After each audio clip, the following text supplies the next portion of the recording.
Hey, what's up, everyone? It's Coach Richardson. Welcome to Becoming Uncommon. And my special guest today is Michelle Atherley. So, Michelle is a world-renowned heptathlete, national champion, has competed on the largest stage when it comes to track and field. She's someone that I've watched develop. Like, I mean, when I talk about develop, I've watched her, learn in some of the events in the heptathlon and to be able to dominate in certain things. And extremely proud of watching her become the young woman she is today. I feel personally that she has a lot of perspective and insight that could help a lot of young student athletes, a lot of young women, and any entrepreneurs and business people that want to be leaders and kind of be a master of their destiny. So, with that being said, welcome, Michelle. Thank you for joining us today. Thank you for that amazing intro. I appreciate it. And Yeah. thanks for having me, obviously. So before my goal is to kind of give some insight and kind of paint a picture of, your background and things like that. But before we get too far into it, what are you currently up to? Like, what's on the docket? So, like for Yeah. instance, what you do today? Like, what's on Michelle's regimen nowadays? Yeah, so 2026 looks a little bit different than the past couple of years have. I'm bouncing back from an ankle surgery, so every single day looks like some sort of rehab or working out just to build strength in that ankle. Obviously, every single thing I'm doing, trying to progress back onto the track is the ultimate goal. But right now, I am doing a lot of things outside of track, just trying to keep building my brand and what I want to pursue in the future, and then you know, trying to get back to doing what I do. All right. So you're on the mend, you're coming back. Yeah. So we'll get Yeah. into that. But the first thing I want to jump into is I'm just super curious about how did you like how'd you get into sport? Like what was your first sports experience? Yeah, I started sports when I was quite young. I had several siblings growing up, and they did random sports. And so I kind of just hopped in on the bandwagon, mostly to keep us busy, burn off energy, one of those things. So my first sport that I can remember was gymnastics when I was quite young, because my older sister did gymnastics. So I just wanted to follow her everywhere. And I kind of bounced between that and t-ball. I did basketball for a short period, figured out I did not like that sport. I did soccer for quite a long time before returning back to gymnastics for a couple of years. And then when you get into high school, you kind of want to explore all of the things and hang out with your friends and whatnot. So I kind of branched out in that space, and that's where I found track. All right. Have you seen there's a lot of high schools now doing girls flag football? Really? No, I haven't seen that Yeah, actually. like Okay. it's getting real popular.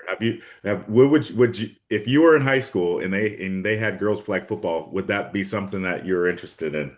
I think so because we had powder puff growing up, right? Like Okay, in yeah, high yeah, school, yeah. and we would kind of Yeah, swap seniors with versus it. juniors or something. Yeah. And so I really enjoyed that. I thought it was fun. I didn't know nothing about football. I still don't really know much about football, but I thought it was a really good time. I enjoyed it. So I think it was something I would be interested in You were participating. smoking those girls, huh? Like you were Hey, I'm not gonna. I you just were the happen to cheat be code. super You're the athletic. cheat code, huh? Yeah, that's what I'm saying. Like and I'm a little worried on the high school scene, like you know, how many track people we might lose to girls flag football now that's getting that like the popularity, it's Yeah, fun, it's yeah.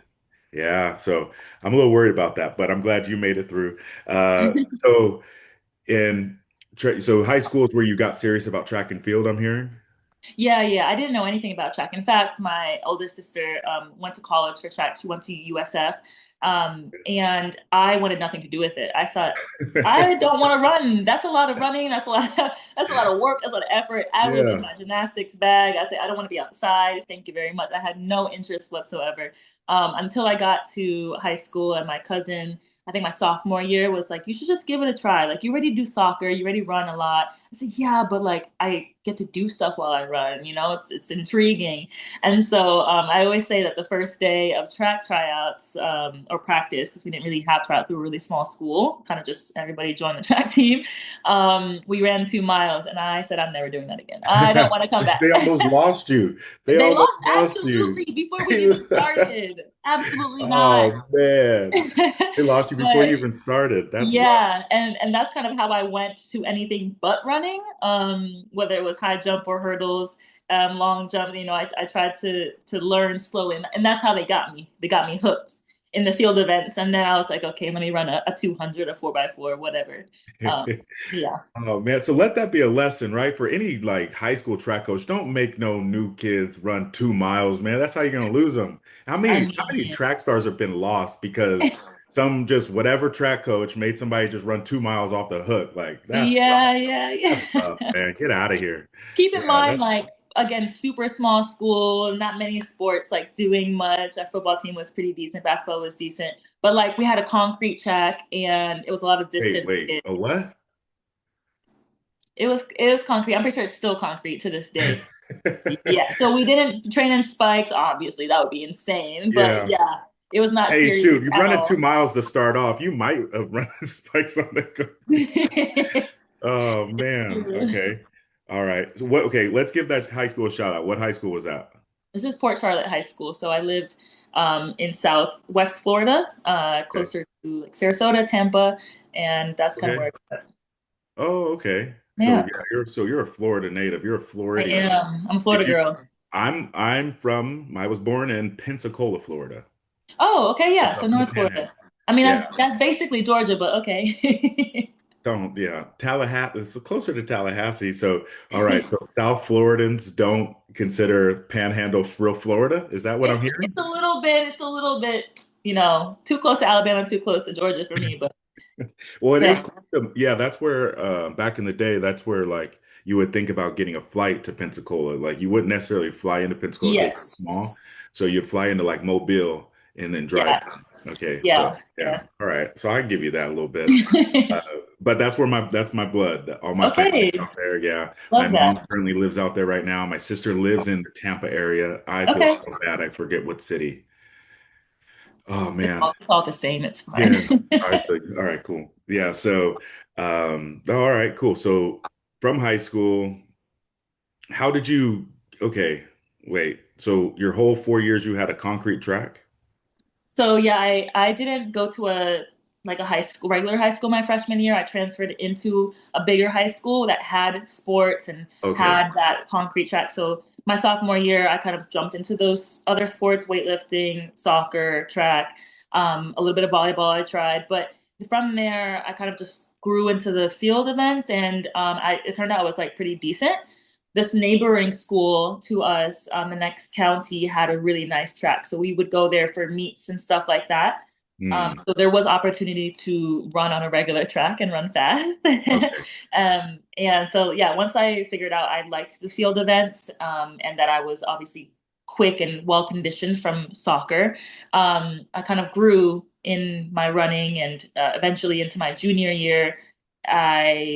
Somebody told me, hey, you could go to college for this. And so I was like, okay, I'm really intrigued. How do I do this? How can I do more track? How can I get more involved, more experience, go to higher competition meets?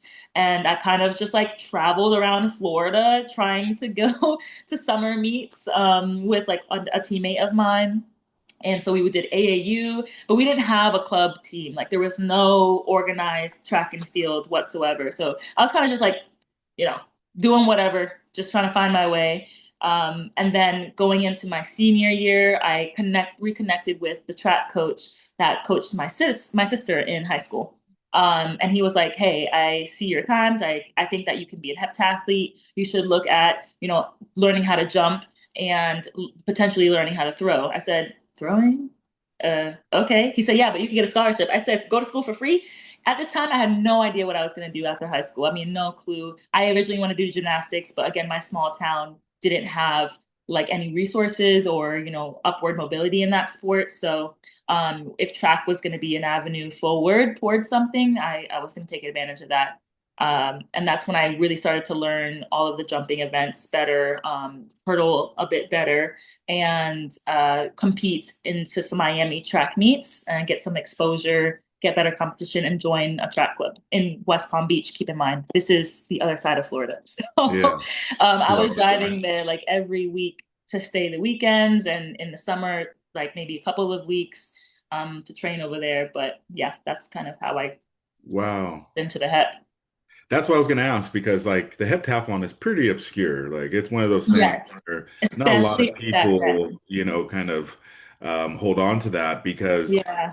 Yeah, that's what, like I said, one of my questions was who got you into the heptathlon? And so what was Yeah. that name? Who was that?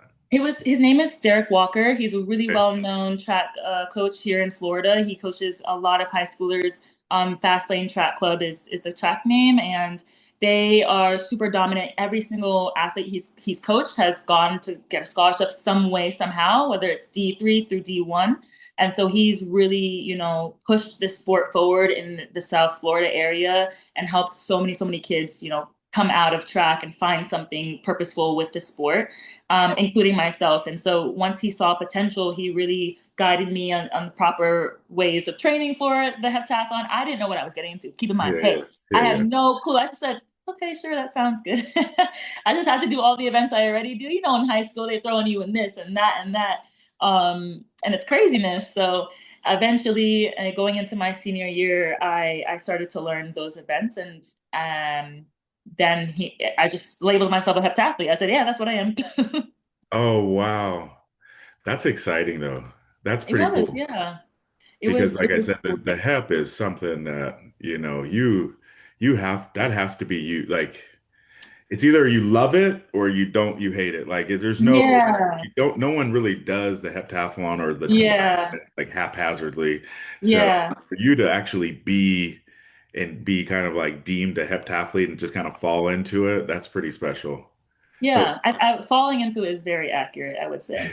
or kind of tricked into it. But what would you say? So that's your senior year, you're saying? Yeah, yeah, No way. yeah, You didn't do it to your senior year. yeah. Okay.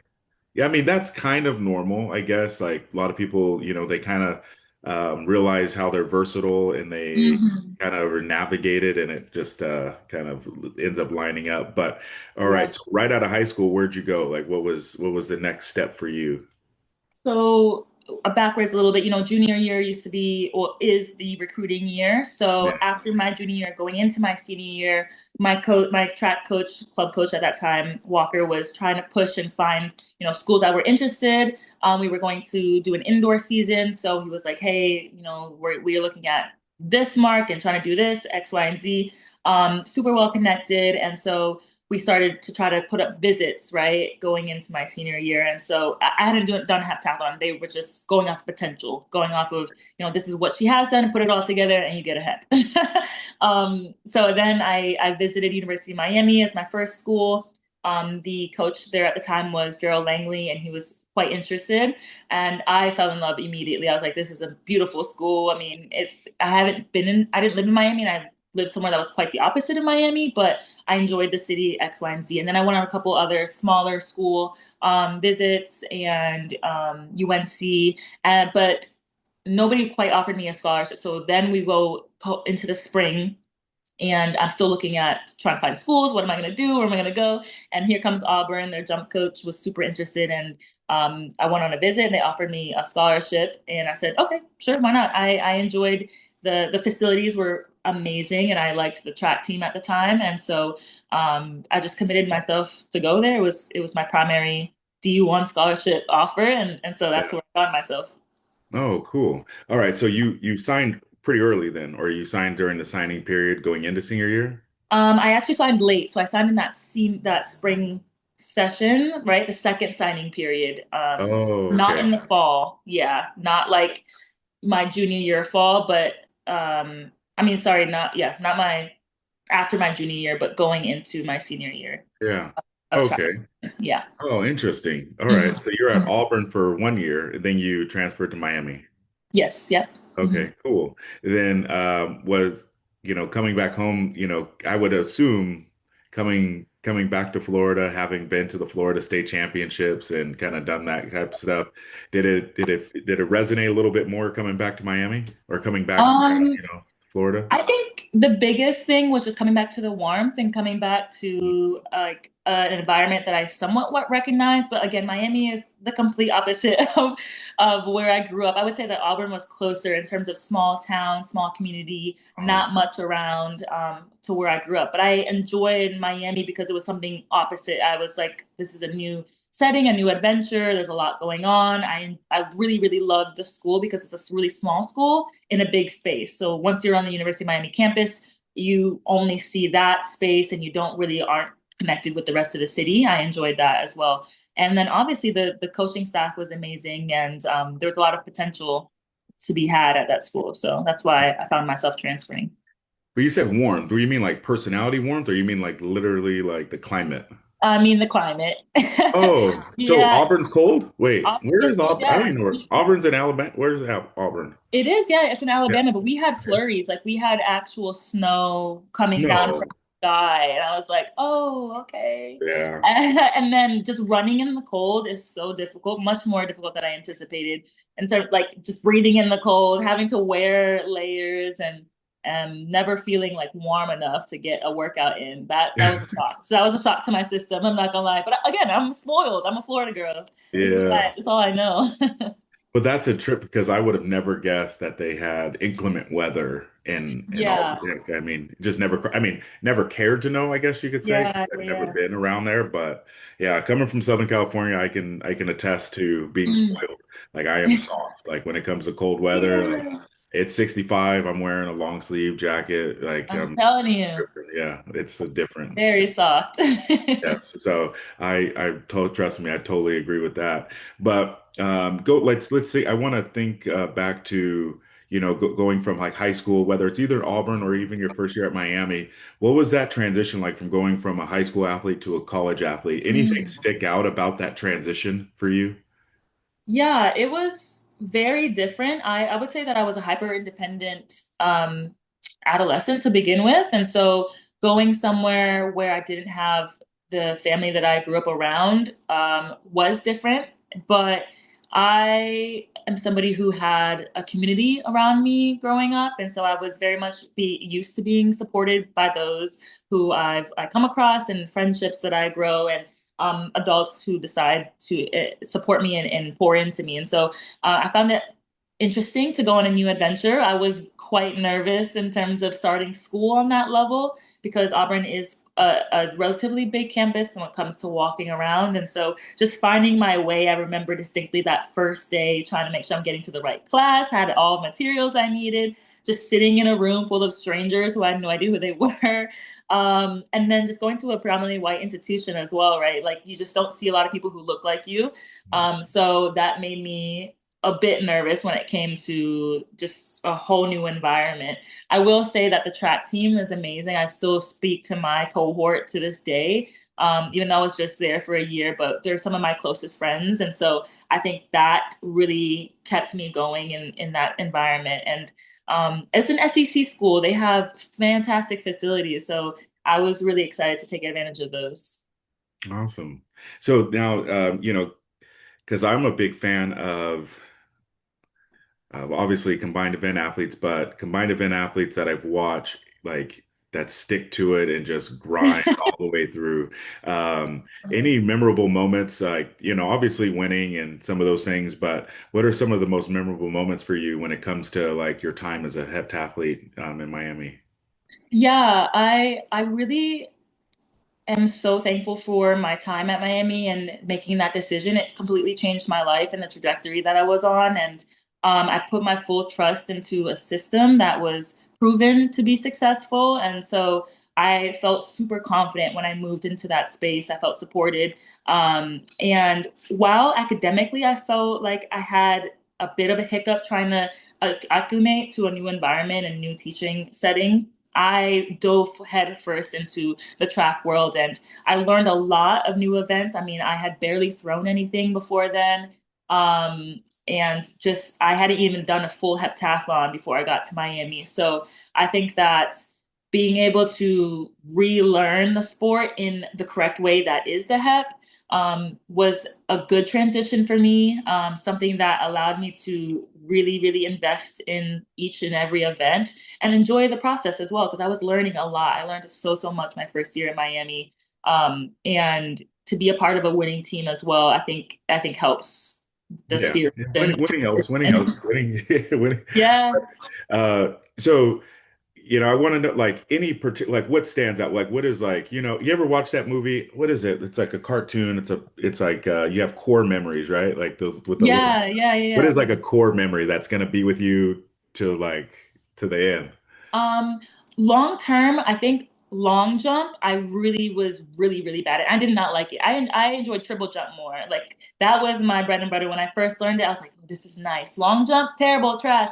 And I distinctly remember the day that that kind of clicked and that event switched for me. And it was halfway mindset and halfway understanding when it came to coach athlete relationship.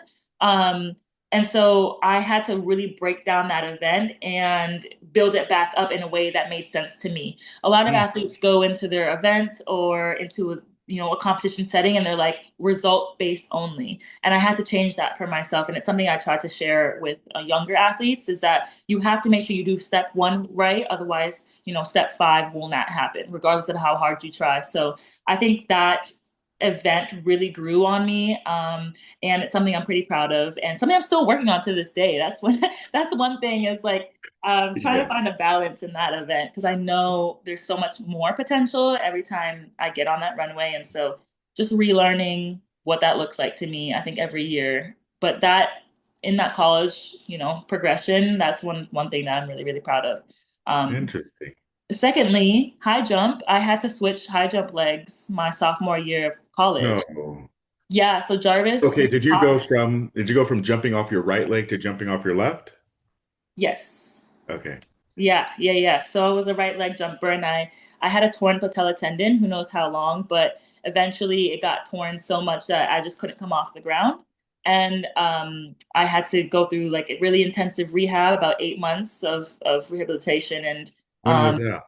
this was when I first got to Miami. So this Oh, was my no first way. year. Yeah. I couldn't finish the first hep that I was doing. So I didn't actually do a hep until my sophomore year. But when I came back, that's when Jarvis got there and he was like, okay, well, we're switching legs. I said, huh?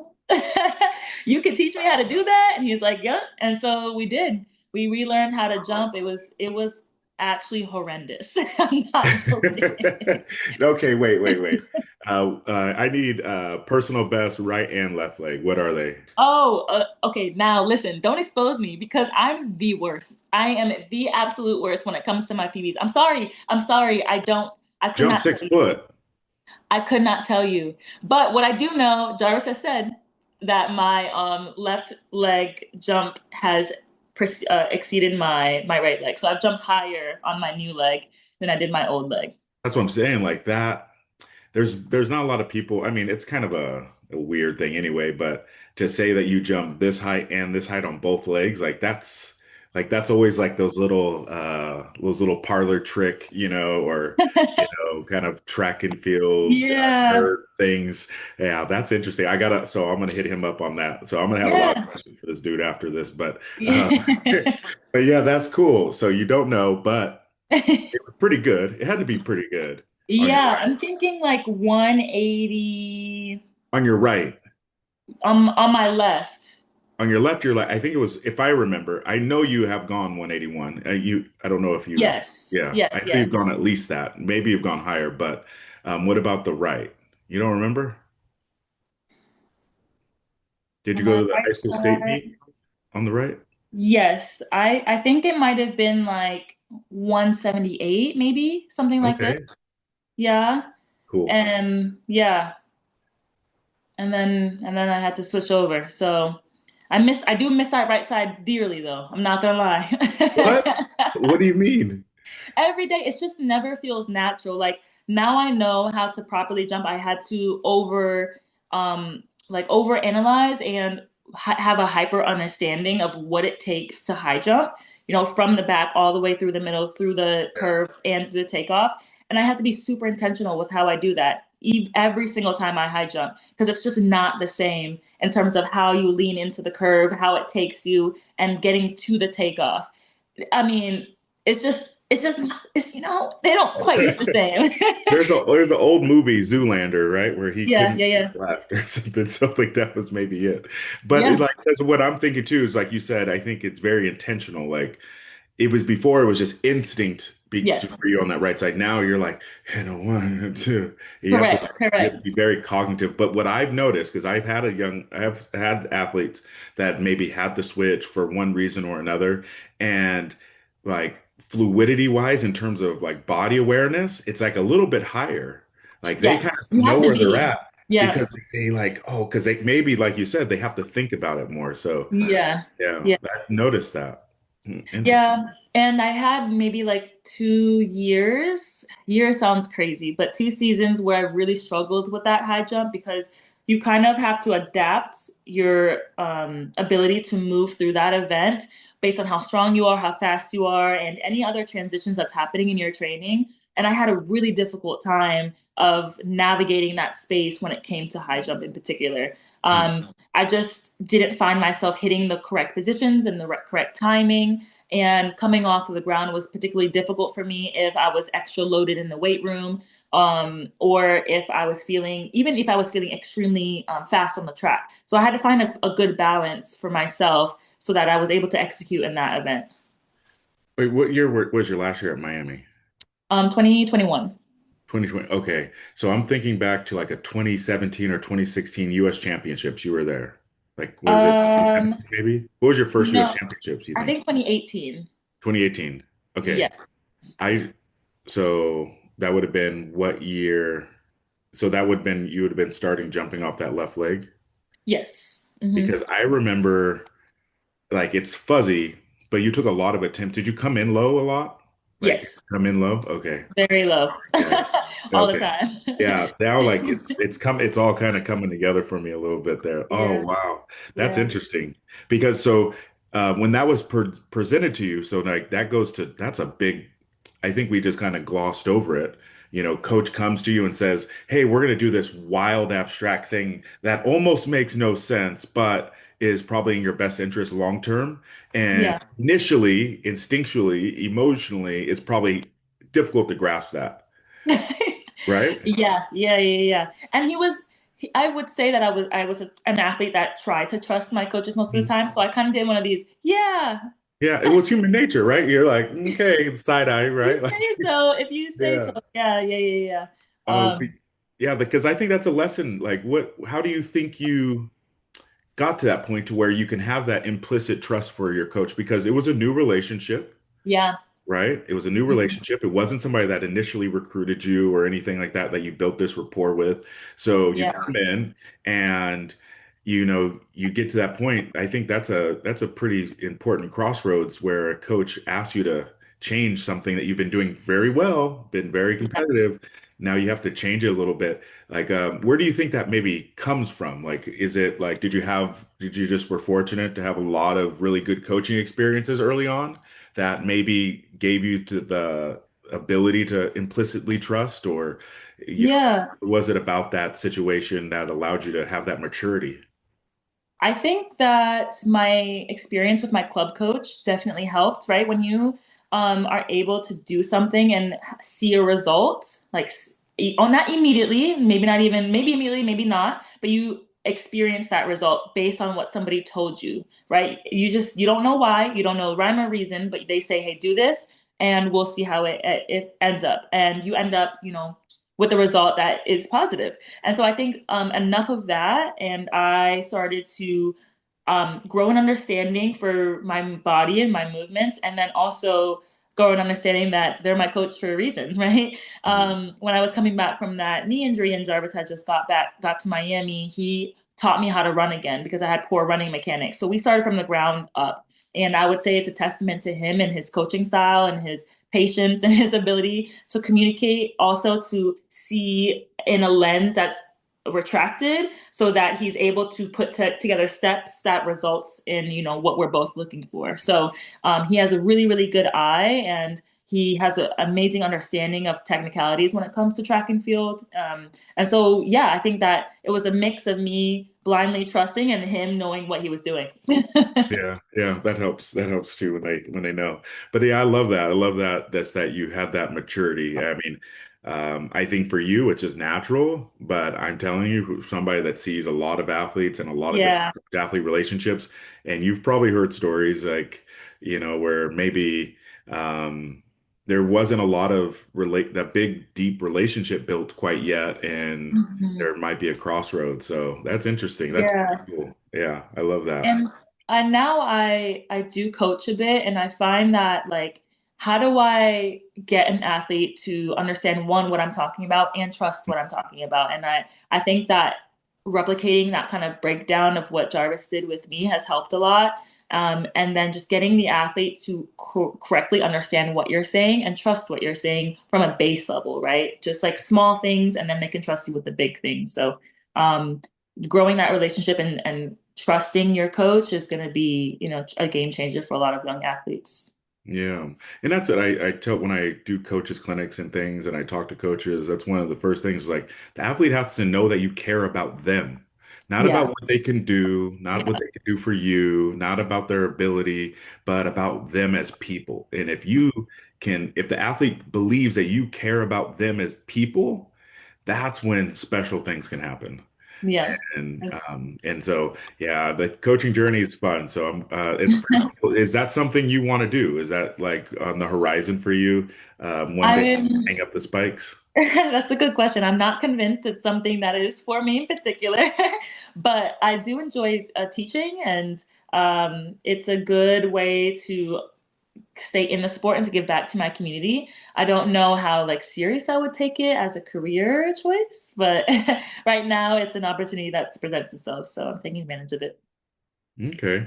So yeah, going back to like college now, so what was your degree in or what did you study at Miami? Because that's Yeah. a pretty strong academic school for It sure. is, yeah. And Auburn was too. So Yeah. I actually found something that I enjoy. I enjoyed political science, and um, not that I wanted to be a politician, but I enjoyed learning how systems worked and Yeah. our government and society in general. So I studied political science, got my undergrad in that, and then I went on to get a master's degree because I had a redshirt year from when I injured my knee. And I got that in public administration, and then COVID kind of pushed us over the edge. And I got a second master's in international admin. Oh, wow. Yeah. Interesting. So do you want to get into public administration or in that world, like Yeah. nonprofits, whatever it may be? My goal is to stay in like philanthropic goal, like avenues. I don't know whether that's what, working with a foundation, a nonprofit, but I definitely want to be in that realm of community building, and giving back in some sort of way. I'm really interested in how international entities work, like NGOs and things of that sort. So I'm not too sure exactly where I will start my path, but I know it will be in that space. Okay. Do you have a nonprofit right now that you have? I don't. I don't have one that's No. started, but I am super involved. I like to, I don't Okay. know that I want to start with myself. I don't know. I'm waiting for something to catch my passion Yeah. enough to, find a need and find a space that I can grow in that. And if it does, it cool. But I'm very, very open to helping those that already exist as well. Okay. Yeah. Then yeah, because like going through your studies and it's congratulations on your graduate degrees. Like Thank that's you. exceptional in and of itself. But you know, any particular advice or situations that you or lessons you've learned, managing the intensities of being an athlete and some of the rigors of your academic pursuits? Yeah, in my experience, being present and very aware of what I was doing in my academic, space was a game changer. When I first got to Miami, I kind of just like gave everything to my advisors, and I was like, okay, I guess I have to do this. These credits transferred, these didn't. I don't really know. And I found myself in a hole and in a space that I didn't really understand. I was like, I don't know how I got here. And to claw yourself out of a low GPA is the hardest thing ever. I don't know why it's so easy to get there, but hard to get out.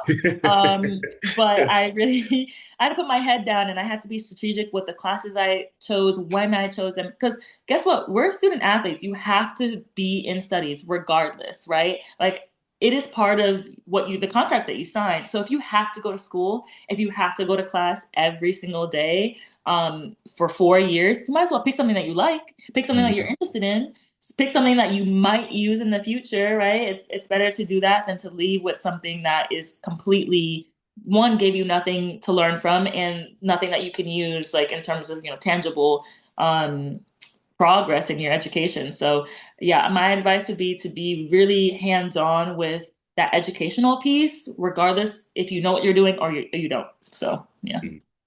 Yeah, because that's where I'm noticing with a lot of the young people I'm working with now is that their relationship with hard or difficult is Mm. is more of avoidance. Like they're like, if I can Okay, avoid yeah. hard, that means it's good. And it's like, no, I think great is on the other side of hard. And it's been difficult because I'm sure you've been challenged, right? Like in a lot of Yeah, yeah. coming out of a hole, that level of perseverance is so important. And Yeah. I'm having a hard time. Like I try to say it, and it's tough because we don't have crystal balls. You can't show them that you're going to need this perseverance later. Yeah, yeah, Yeah, just yeah. trying to get them to kind of see the light on that. It's been tough for sure. I would say that seeing what the goal would be, what the product it would be from each decision that you make can help. Whether or not a person it's like tells themselves that it's worth it, is up to them. You can't really force them to see what it is, but maybe just having evidence to show, like, if you make this hard decision, here's the part or the better result you might get, right? Then like, oh wait, what do you mean? I just flew through the semester, super easy, got all A's. Yeah, but did you get anything out of it? Did you learn anything? Is it gonna, is there any benefit at all to taking the classes that you're taking? And if the answer is no, then that should be something that you look at changing for your future self, if anything, right? Yeah. I look at when I got out of college, I went to Wells Fargo. I took all these tests. I was going to be a banker. I Oh, thought I loved it. I did all these orientations and I yeah. worked there for 4 hours. So I was there till lunch and I was like, yeah, I gotta go. Like, but I didn't know, like for me, that was a tough decision because I didn't have a backup plan. Like that, I put all my eggs in this, Oh, I'm gonna be a rich banker thing, right? yeah, And yeah, then I realized I hated that. I literally yeah, left at lunch, went to Jamba Juice, and was like, I called him. I'm like, thanks for the opportunity, but I'm not coming back, man. Like, yeah, do it. But that thrusts me into making like I love coaching and teaching. Like that's yeah, that's who I am. And that thrusts me into that. Because yeah, at first, like that, I watch coaches, like it wasn't super lucrative. I wasn't good at computers. I'm like, I grew up poor. I'm like, I need to make some money. yeah, yeah, And I feel that. the bank is where the money's at. And so that's one thing I look back at and I realize was a pivotal decision that I didn't have a clear vision of. Uh, Yeah. and so I want to throw it to you, like any decisions throughout your college process that you went right and you made this hard decision and it wasn't clear, but you reflect back and you're like, I'm so glad I went right instead of left, or anything like that. Anything comes to mind? Any Mm. like pivotal decisions that you've had to make? I knew that, like, once people started asking me what I was going to do after college, and my answer was, I don't know, that didn't sit right in my chest. Yeah, okay. That just, All right. so I found myself really trying to find resources in my school that can give me exposure to literally anything, right? And a lot of student athletes just don't leave their athletic department unless it's for class. And so having access to all of the things that are offered to non-athletic students is important, and you should take advantage of any like career services, shadowing, anything like this, because they exist. And I found, like, making that decision, okay, I'm going to invest my free time that's not really free time because I'm either studying or I'm working out, and I'm going to try to pursue some of these other extracurricular things just to test the waters, find out what I like, what I don't like. If there's any advice, make connections in some way. And I think that was a hard thing for me as well because I'm not a super hyper like social person. And so trying to meet new people in new spaces and go to, there's like a school job networking thing. And I was like, okay, well, here we go.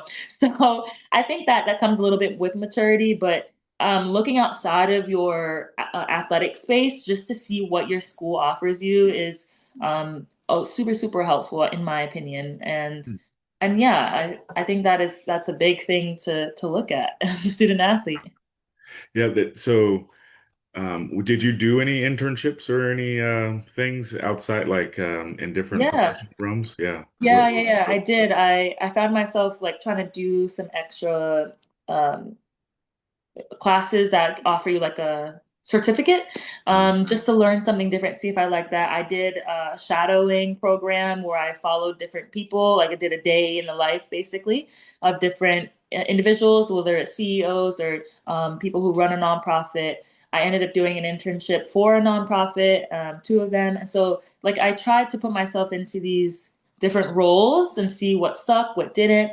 Um, and I'm just somebody who's like really, really serious about the things I put my mind to. And so I make it work. I make it happen no matter Hmm. what. And um, yeah, I think that comes just with being a competitive athlete, being somebody who, in order to run fast, jump far, throw far, you have to commit to that event and it's on you. Nobody else can make you do physically move your body. And so I think learning that it is your responsibility on and off of the track is going to be a game changer.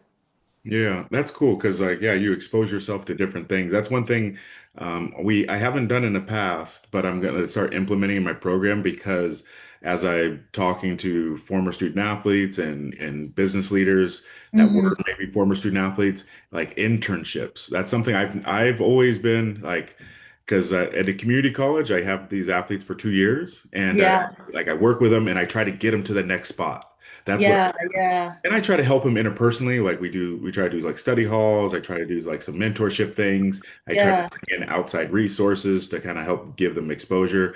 But I know that they're going to get a bulk of their student life type stuff at the 4 year. And Okay, yeah. but that's one thing going into coming out of this year, I'm really going to be intentional about trying to at least create more networking and like internship opportunities for my community college athletes, just Yeah, because if nothing else, let them know that like you can still do that, like you said. Like so, correct. yeah, Yeah, I think it's going to help them a lot, especially transitioning to a bigger university and where yeah, networking is. If you have the tools and you have the exposure and you're not too shy, to put yourself out there, when you get to a space that maybe has even more opportunity, you'll be able to reap the benefits. I think that'll be a really good tool to have, to be able to exercise.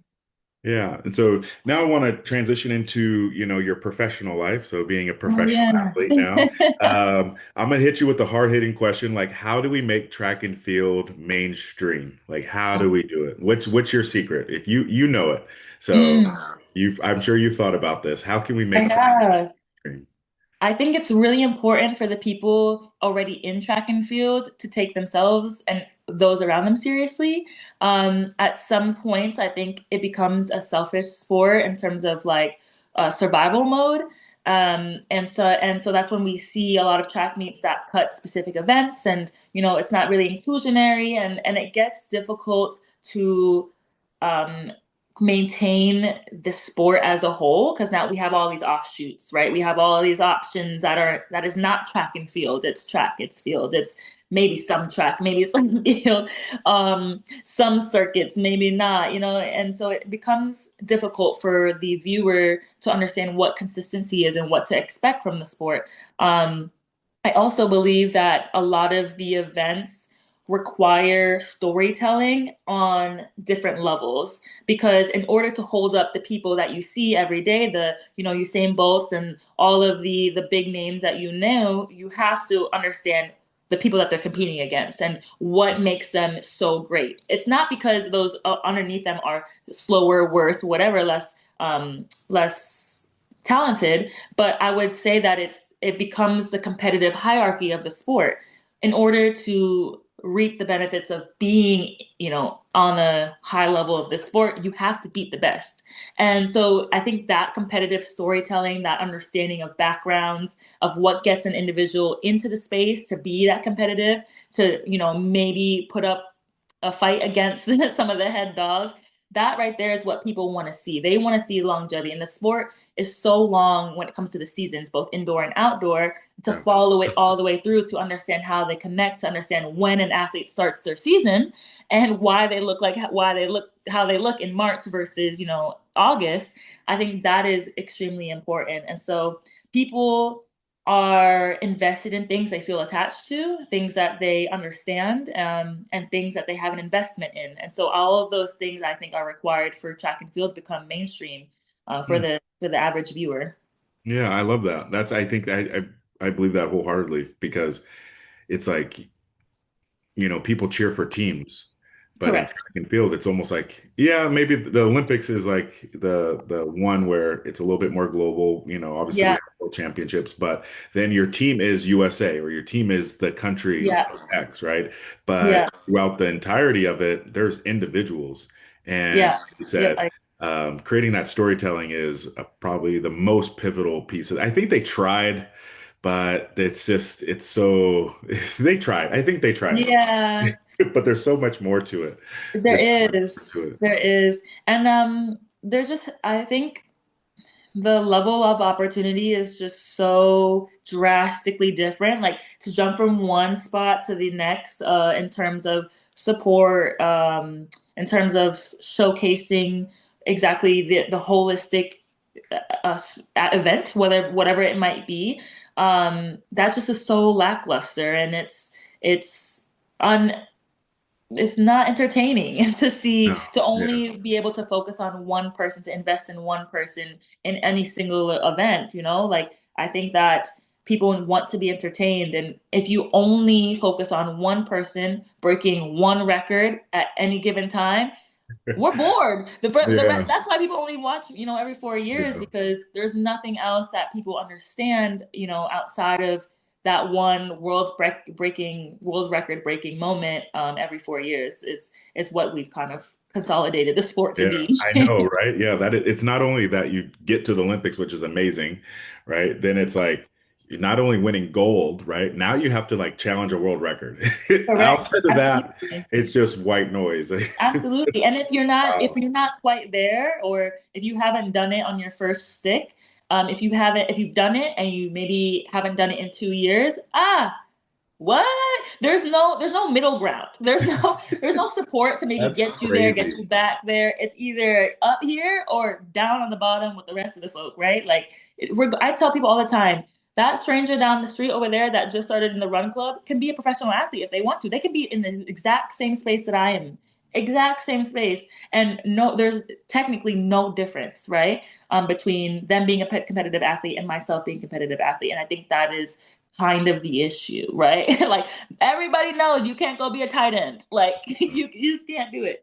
So That's yeah, I love that perspective you have that like this is such an open door. Like if a young person really wants it, like I hear it in you is that you believe that if you really want it, you can get something. Like correct. yeah, and Yeah, I love that because like you really feel that, I and agree. I agree. that's A cool. lot of, unfortunately for the sport, a lot of dominoes have to fall correctly in order for you, to gain the experience, stay healthy, and have some sort of support, maintain, a life outside of just being a competitive athlete. Grow a family if you want to. There's just so many things that have to be sacrificed in order for you to become somewhat good at your sport, to have some support in any way or fashion. And it's just, I wonder how, like you said, how many athletes, have been deterred because of not the right introduction to track? How many athletes have been deterred because they simply can't get through the first year of being a professional track athlete?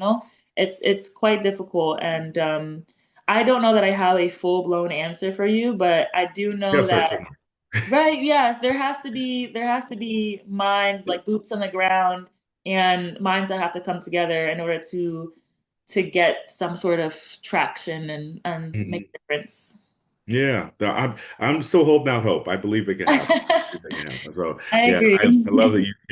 I'm not the only one thinking about it. But I want to touch on this. This is a quick question. How many Mm. siblings do you have? Because you referenced a few siblings. How many siblings do you have? Yeah, so I grew up with two brothers, Okay. one older and one younger, and I have two siblings on my father's side that I didn't grow up with, and two siblings on my mother's side I didn't grow up with. Okay.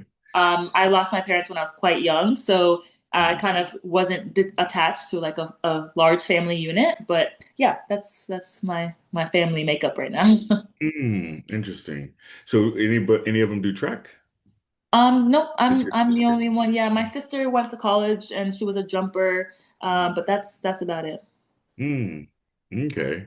Because that's something like when you look at siblings in that competitive edge, because like obviously Uh, you're very competitive, right? Like how does that where does that derive? Where does that come from? yeah, I would Competitive. say. I would say that I'm one of those people who is more internally driven when it comes to track and field. I wouldn't say that like what really fuels my fire is beating the person next to me. I'm more focused on like my execution. I want to be always better than what I was before, and I always find like do still see potential in my sport? Do I still see that there are improvements that I can make? There's mistakes that I'm making that I feel like I can correct. And as long as I feel that, then that's what keeps me in the sport, and that's what keeps me kind of pushing forward. Because you get results that you don't like. Hashtag Tokyo, and you can't make that your whole everything, right? Like Yeah, it's yeah. not because I'm not mad Oh, because I didn't beat a bunch of people. I'm mad because I performed poorly. That's mhm. that's really what drives my motivation in the sport. So I would say that I'm a little bit different in that sense. Some people are like, I don't care what I do as long as I beat the person next to me. No, um, you like what you're saying is I don't the way you said it just so freely, it's either you've said it before or you really believe it, and I think a little bit of both, but I don't think you realize how unique that mindset is. Like a lot of people could say, "Oh, I'm intrinsically motivated," but really there's like a carrot, or they, I've known this to be a good tactic for some. They'll create a carrot and they'll chase it. And, they'll create an yeah, extrinsic motivation factor, like something outside of them that they can just go target and they want the next thing and the next thing. And that yeah. is something that is, just a constant for their intrinsic Hmm. motivation. But Hmm. from what you're saying, you have that internal drive, like, I just want to be my best version. I want to be the best version of me. I want to be the best version of me. Like, what's Yeah. next? What's next? Just so I don't know if you know this, that's rare. Like, not Oh, like that's a small percentage of people, and okay. yeah, that's pretty cool because those individuals, again, like obviously you've been very successful, but when you get into that professional realm, whatever you decide to do after track, it's going to be exciting to see. So I'm definitely looking Yeah. forward to that, whatever that is. But Yeah, yeah, whatever that might be. yeah, yeah, whatever comes up. But have you seen the Athlos or what was it? Yeah. Uh, Tara Davis? Yeah. She jumped in New York. Did you see that Yeah. long jump Yeah. thing? Yeah. So that they're talking about making I might be butchering it, but they're talking about making a track league.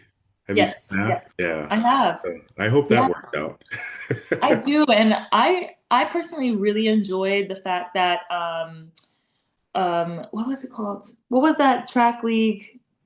American Track League? Yeah, yeah. That yeah, that had their little run. I thought that was an amazing initiative. I wish that could have stayed alive, Mhm. mostly because it gave opportunities to Yeah. people. And while it wasn't as big as showy, whatever the case may be, it was still like great results, good interaction with the fans, and it was an opportunity for people to, in the US particularly, to Mhm. compete, and at meets that weren't ginormous or hard to Yeah. get to.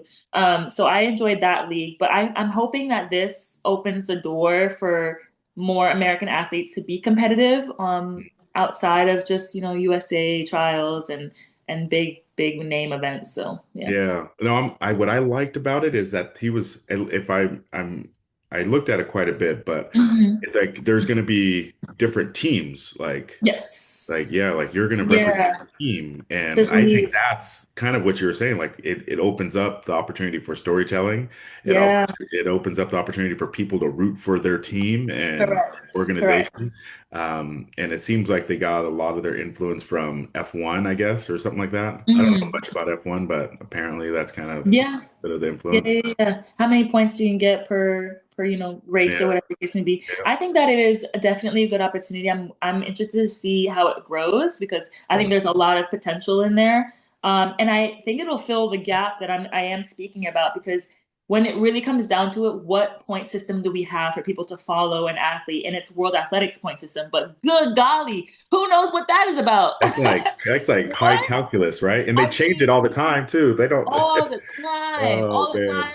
Yeah. I know so many heptathletes that had no clue what the heck was going on, even last year, right? And I'm like, this is crazy. And Yeah. you can't follow, I mean, you have Diamond League where athletes can get points for specific Diamond Leagues, yada, yada, yada. But I think that there has to be a more holistic understanding of what it takes to do professional track and field, Yeah. literally year after year after year. For some people, these people have 10-year careers, right? And like, what does that mean from point A to point B? How do athletes go from being the top of their sport to literally getting dropped by sponsors, even with the credentials that they have, right? And even being in the top 10. Like, No love in the there's, track and field world. there's no rhyme, there's no reason. It's Yeah. just get Yep. on this. Yep. Yeah. Yeah. On to the next. That's what it is. Yeah, And for like you yeah, said, no rhyme or reason to some of it. Some of it's behind the scenes, some of it's politics. yes, But like yeah, when you don't have a clear definition of who's what and how things are going, that's when you have those opportunities for people to misuse yes, the system and yeah, for like people to get snubbed when they shouldn't have yeah, or get prompted when they shouldn't have yeah. and everything in between. So when there's no clear definition, that's when people can manipulate Yeah. things. And it would be Yeah, different. We were moving in a linear like forward motion, but a lot of yeah, times there's things that just taking away from the sport, and so yeah. there's like side quests that are just not great.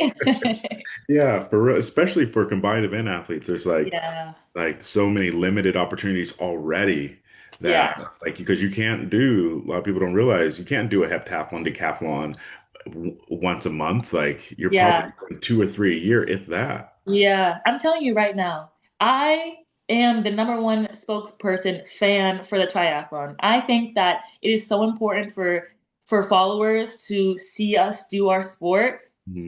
our event in particular, in any capacity and throughout the year, not just once or twice, and for sure not just, in the big meet. But I think that if there is an opportunity to see how combined event athletes compete in the regular season, um, in that similar format, it'll change the game. And I think it opens, the door to keeping the title of the world's greatest athlete. Wait, so you're talking about just doing a couple of events like micro meets throughout the year?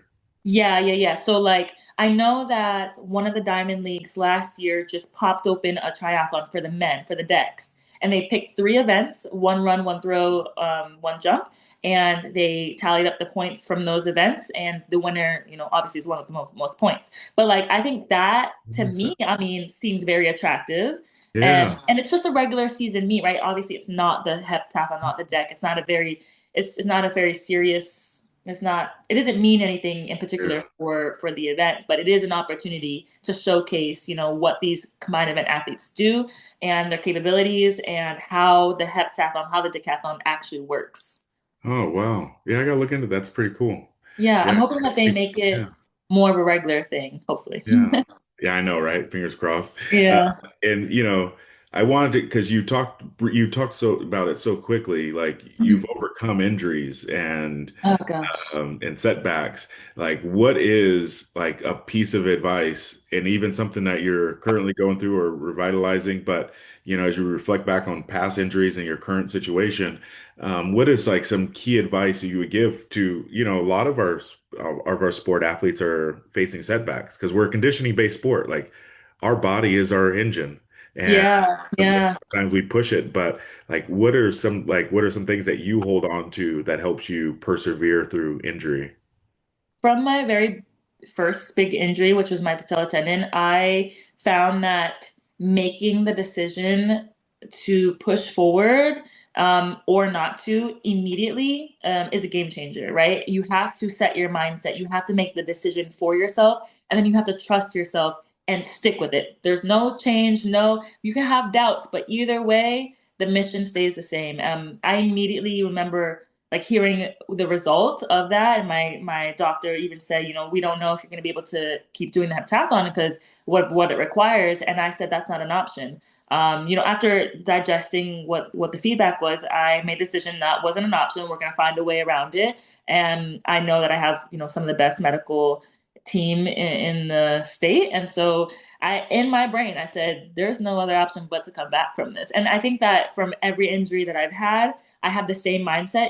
And to me, it's nothing more than repairing something that my body is lacking Mhm. and not something that's super detrimental. So I think having that fortitude to trust yourself and to push through any doubts in your brain is going to change everything that you experience from the start of the injury to your recovery.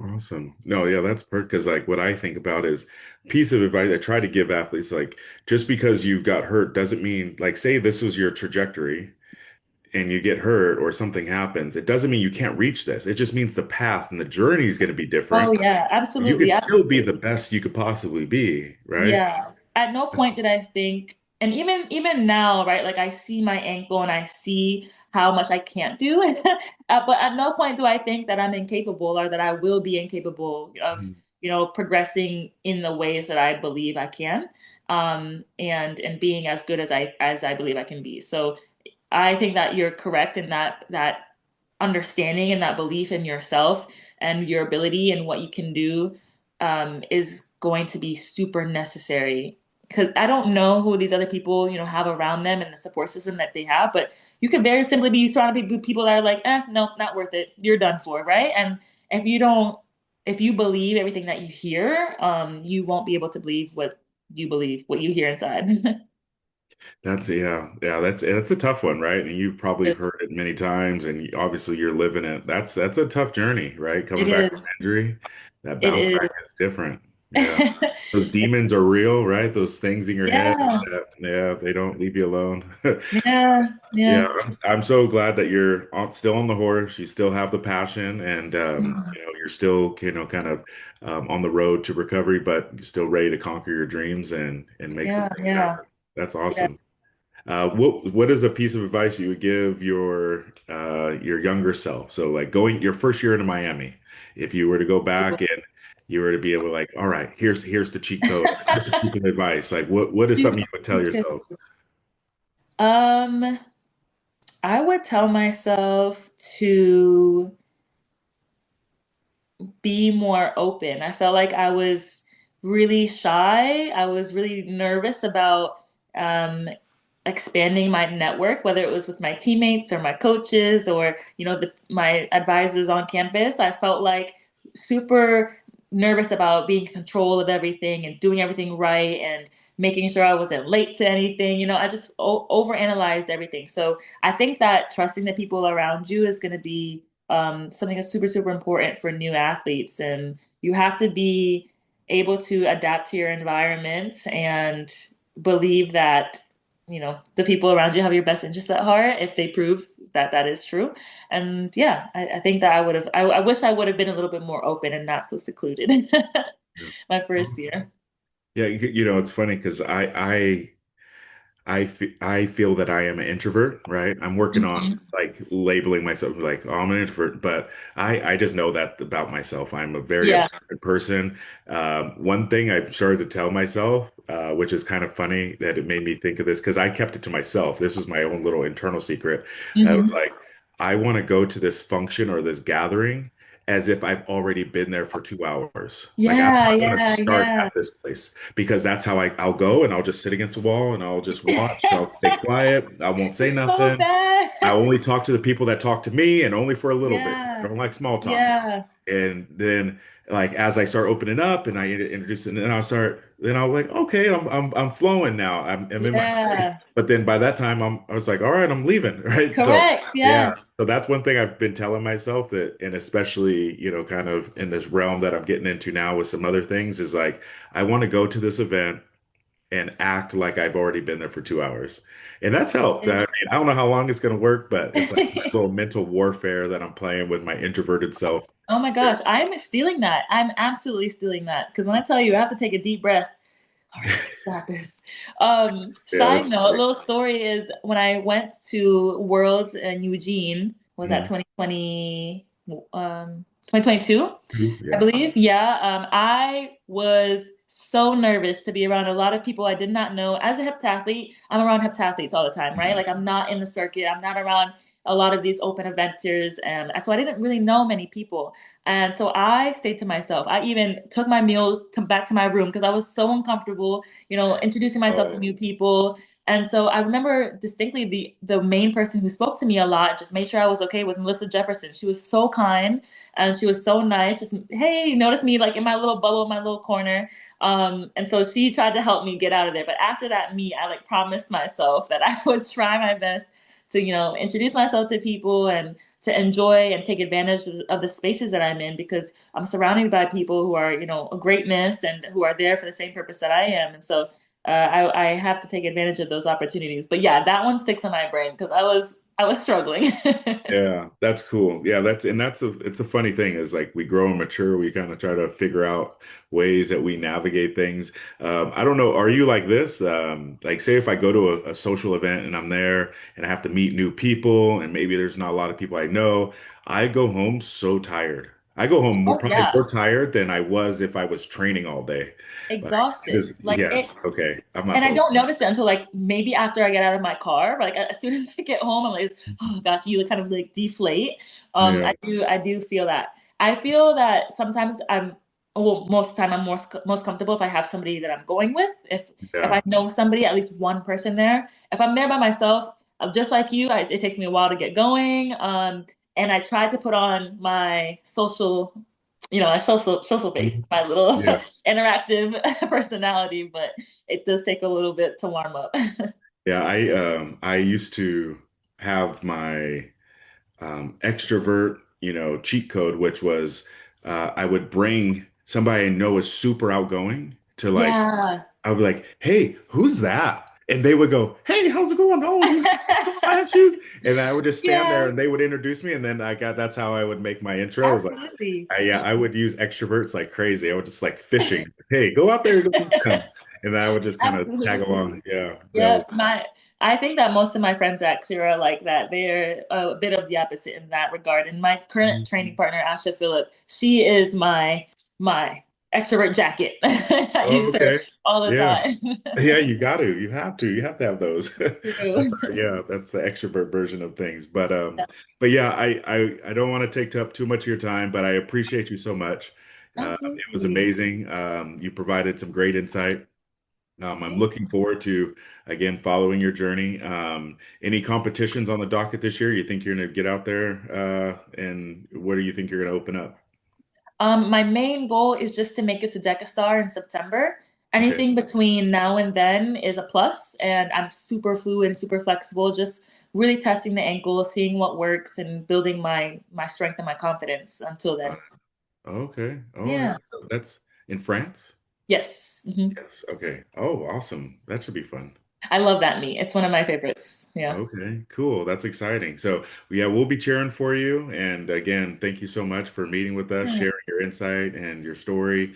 Thank We'll you. definitely be following along and the best of luck. Um, Thank you. where can they find you? Where can people find you? Oh, yes. Please follow my journey and anything about me on Instagram at Miss I Do It All. You can also follow me on Facebook if you want, Michelle Atherley, also Miss I Do It All. And I do a little bit of art. I do some coaching. I love being a dog mom, all the things. So Oh, you who's can your find dog? me on Instagram. He's a mutt. I've had him for 11 years now, and he's an old guy. But yeah, he's my bestie. I love him. Ooh, awesome. All right. Sounds Yeah. good. Again, thank you and best of luck this year. Thank you. Thanks for having me.